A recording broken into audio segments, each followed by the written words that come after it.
Hey everyone, I am here at Mrs. Jones. They have great coffee if you haven't gotten a chance to try it out on 9 Mile. And I'm with Alicia Tappan. Alicia Tappan is the founder of Survivor-Led Solutions. So I just want to ask her a few questions about that. Alicia, tell us where Survivor-Led Solutions came from and what it's all about. So SLS was kind of a vision from a very long time ago, wanting to run an organization that worked with women who'd been trafficked.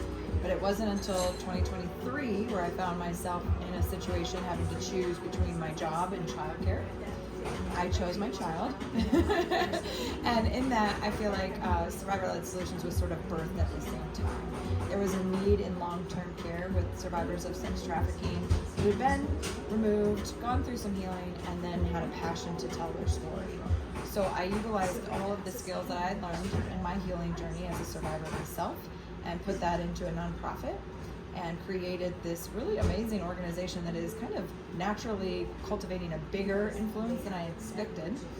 But we do anything from professional development and leadership skills to direct care services, and we are branching out now in the incarceration space where how do we get women who've been victimized, who've been incarcerated to get healing, and we do retreats. So there's a lot of different aspects of the organization, but the history is really because I saw a need and I filled a gap.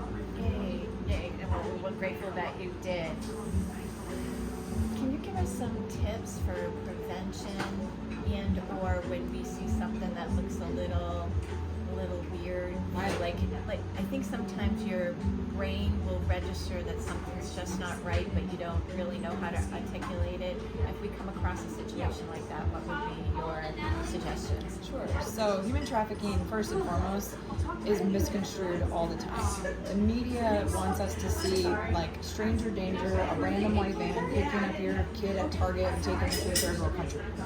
That is like how 1% of people go missing. Most of them are going to be picked up in a sense of a relationship that they've had, whether it's from their own family, somebody they trust. Actually, what's kind of disheartening and real in our federal cases right now is that the leading job that a trafficker has is a teacher or a law enforcement officer. And not to go into it too deep, but we need to see the signs. So first of all, the relationship between this person seems off, like we were talking about that intuition. Your gut's gonna go, something don't feel right. It might be an age gap, a huge age gap. It might be the fact that this person isn't looking in their eyes. Every time you look at the victim in this situation, they're looking down. They can't answer for themselves. Somebody else is speaking for them all the time. They're inappropriately dressed, meaning that the weather outside is one thing, but they're wearing something else.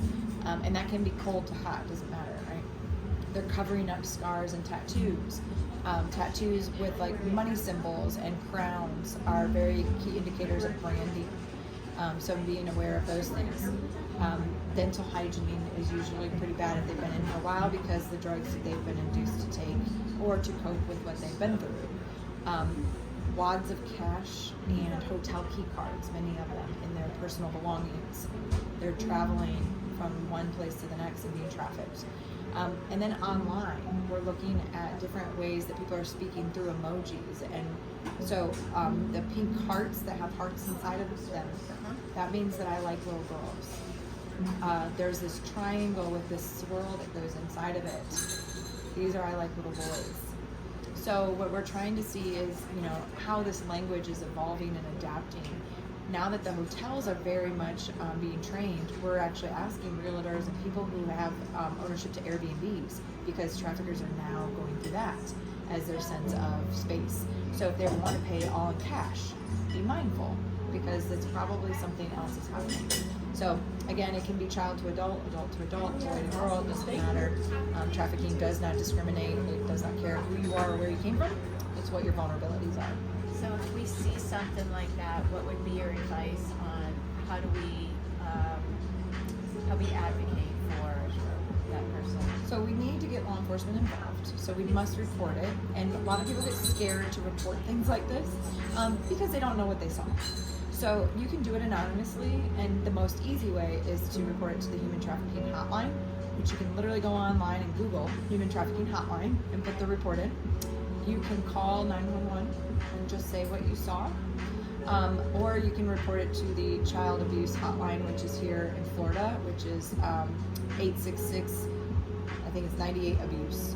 And again, you can go on to Florida Child Abuse Hotline and type it in Google, and you can report it there. And again, you can do it anonymously, so you don't ever have to get involved in it beyond your report. But in the state of Florida, anybody over the age of 18 are mandated reporters, and so we say you have to report if you suspect or see abuse. So we'll have those numbers at the end of the screen, at the end of this video. I know you do events. What do you have coming up? Oh, I'm so excited. I'm so excited. So, last year was a hit. We did because I wore this demonstration fundraiser, we had mannequins displaying outfits that women gave me that they were wearing when they were sexually exploited the first time around. So these, were anything from professional to uniforms to children's pajamas. It was a very huge emotional display. And so this year we're going to do the same thing, except for we're going to spice it up a little bit. We're asking organizations to sponsor either an outfit or a shopping spree for survivors to use for their professional wear. So we want to get them into decision-making spaces as leaders and advocates. So we're excited, January 30th, 2015 at the Pensacola Step One Automotive. So we'll be doing it there. And it's going to be another opportunity to just really see what can happen if a survivor heals and where they're going. Awesome. I was there at that fashion show last year. It was very moving, and you wouldn't believe it. The outfits are what we wear every single day. There wasn't anything about them that would indicate that they were a prostitute or something like that. Nothing like that. So as somebody who is passionate about hearing you and what you do, if I or one of our listeners had an hour or two that they could volunteer to help you, where would your biggest need be that we could help with? So right now we're planning that event, so we absolutely need people to help with marketing and doing sponsorships and having the event set up, so there's that. One of our greatest needs though is the incarcerated survivors services. So I'm working within both Escambia and Santa Rosa jails to get these women who I identify into safe places when they get out. So we're creating Take Me With You backpacks, where we're filling them with hygiene products and clothes and any of those essential needs for when you first get out, to go then to a referral process, whether it's Waterfront Missions opening their female dorm, so that's a direct referral. Yes. It could be at Lakeview, it could be at Canopy of Hope. There's many different organizations that have stepped up, and I want to be that soft handoff for them. So we need people to help stuff bags. We need people to just get gift cards together and things that we can put in those bags. So donating those hygiene products to clothing items is really important right now. And then we working with Encounter Church off of 9 Mile, just up the road, and they're going to have space for us to go in and do the bag stuffing, and then they'll host the bags until we need them to deliver. So would that be the place that we would donate items, or is there another place that? Good question. Joe Rich Beauty downtown on Halifax Street is going to take them.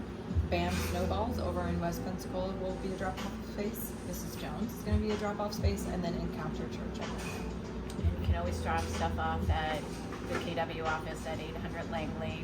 We as the Mahoney team would gladly accept them. Thank you. Last question. How can people find you, and how can they keep in touch with you? Absolutely. So survivorledsolutions.org is my website. You can see all the things that we do there. We're on Facebook and Instagram as Survivor Led Solutions. If you need a training to know what this stuff is, you can get on our website and request a speaker.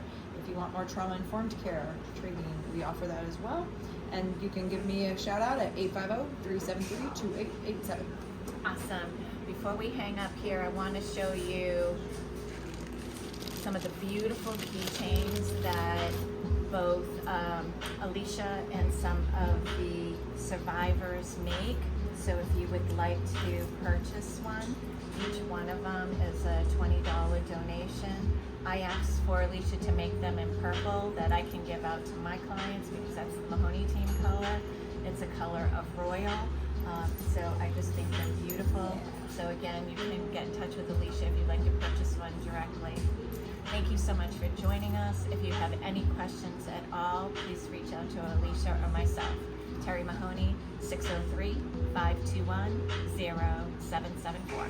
Thanks, all.